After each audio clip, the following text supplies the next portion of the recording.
Sino nga ba ang hahalili kay Kapuso Primetime Queen Marian Rivera bilang host ng weekly anthology na Tadhana?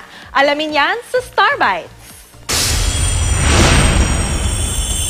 Nakatakdang mag-maternity leave si Kapuso Primetime Queen Marian Rivera sa kanyang hosting job sa weekly anthology na Tadhana. Sa kanyang Instagram, nagbahagi ng patikim si Yan Yan sa kung sino ang papalit sa kanya sa show.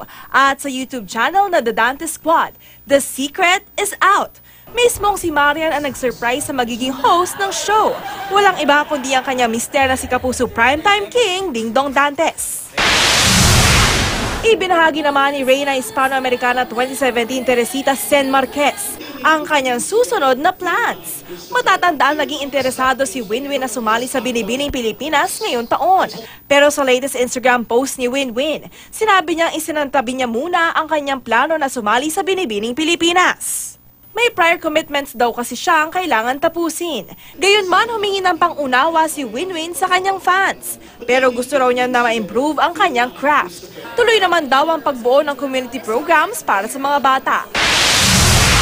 Nagkaroon naman ng chance na makilala ni Lovie Poe ang American-Canadian actor na si Torrance Combs.